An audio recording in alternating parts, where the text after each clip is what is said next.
అప్పుల బాధలు వెంటాడుతున్నాయా? అయితే 6 JVR వారి జాతిరత్నాలు ధరించండి. నమస్తే, వెల్కమ్ టు మనం టీవీ. మాజీ మంత్రి హరీష్ రావు కవిత చేసినటువంటి వ్యాఖ్యల మీద ఎలా రియాక్ట్ అవుతారు అన్న ఆసక్తి అందరిలో కనిపించింది. ఆయన ఎప్పుడైతే నేరుగా విదేశాల నుంచి శంషాబాద్ ఎయిర్పోర్ట్లో దిగారో, ఎయిర్పోర్ట్లో కొంతమంది మీడియా మిత్రులు ముందు ఆయన మాట్లాడారు. కల్వకుంట్ల కవిత చేసినటువంటి వ్యాఖ్యలు వారి విజ్ఞతకి వదిలేస్తున్నా.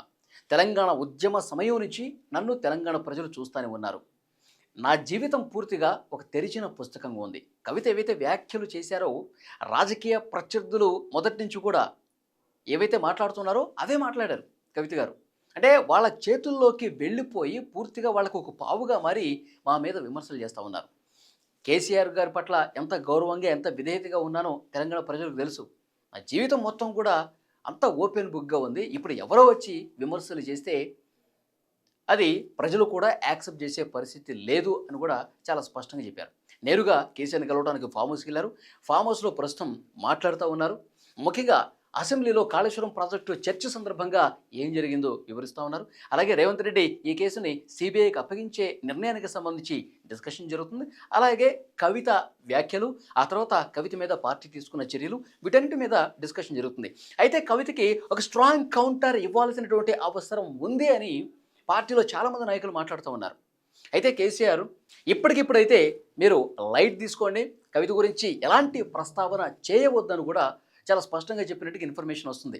శృతి మించితే, ఇంకా వ్యాఖ్యలు ఎక్కువ చేస్తే, సంతోషరావు విషయంలో కావచ్చు, హరీష్ రావు విషయంలో కావచ్చు, పూర్తిగా ఇంకా భరించలేని స్థాయికి ఆమె మాట్లాడితే కనుక ఇంకా ఒక ఒక ప్రచారం పార్టీ నాయకులు బాహాటంగా చెప్తూ ఉన్నారు. రేవంత్ రెడ్డికి పూర్తిగా ఆమె చేతుల్లోకి వెళ్ళిపోయి కేసీఆర్ కుటుంబాన్ని ఇబ్బంది పెట్టడానికి, బీఆర్ఎస్ని ఇబ్బంది పెట్టడానికి ఈ విధంగా ముఖ్యమంత్రి చేయిస్తూ ఉన్నాడు, దీని వెనకాల రేవంత్ రెడ్డే ఉన్నాడని చెప్పి ఒక వార్త చాలా ప్రచారం జరుగుతోంది. మరి అది ఎంతవరకు వాస్తవం అనేది రాబోయే రోజుల్లో తెలుస్తుంది. ఆమె పార్టీ పెట్టడానికి కూడా సిద్ధమైపోయారు. ఆ పార్టీ తెలంగాణ రాజ్యాధికార సమితితో ఇలా టీఆర్ఎస్ అని వచ్చే విధంగా ఆమె ప్లాన్ చేసుకుంటున్నట్టుగా తెలుస్తోంది.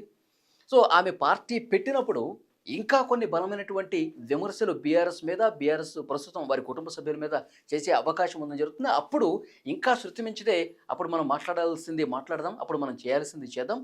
అప్పటి వరకైతే కొద్దిగా ఓపిక పట్టండి. హరీష్ రావు కూడా ఇదే చెప్పినట్టుగా తెలుస్తోంది.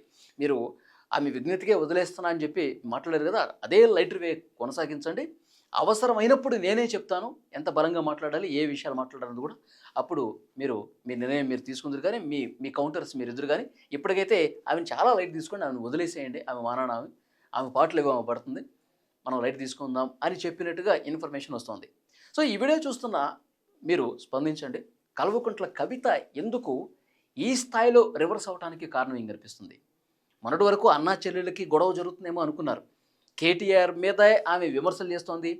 ఏది ఆమె పెట్టినటువంటి ఆ లెటర్ ఏదైతే ఉందో అది బహిర్గతపరిచినప్పుడు కేసీఆర్ చుట్టూ దెయ్యాలున్నారు, పూర్తిగా నన్ను ఇబ్బంది పెట్టే కార్యక్రమం చేస్తూ ఉన్నారు, ఇవి మాట్లాడారు కదా. అంటే కేటీఆర్ని ఉద్దేశించి అన్నారని చెప్పి ప్రచారం జరిగింది. కానీ ఆ విషయంలో క్లారిటీ ఇచ్చేశారు.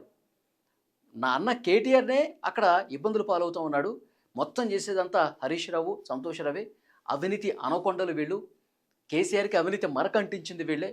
ఈరోజు సిబిఐ కేసు వెళ్తుందంటే ఆ అవినీతి మొత్తం కూడా కేసీఆర్కి అంటిందంటే దీనికి కారణం వీళ్ళే, ఇది కదా మాట్లాడింది. సో డెఫినెట్గా ఆమె ప్లేట్ ఫిరాయించడానికి రీజన్ ఏంటి, ఆమె ఈ విధంగా మారిపోవటానికి కారణం మీకేం కనిపిస్తుంది? నిజంగా వెనకాల కేసీఆర్ రాజకీయ ప్రత్యర్థి ఇదంతా నడిపిస్తున్నాడని మీరు భావిస్తున్నారా? Please comment.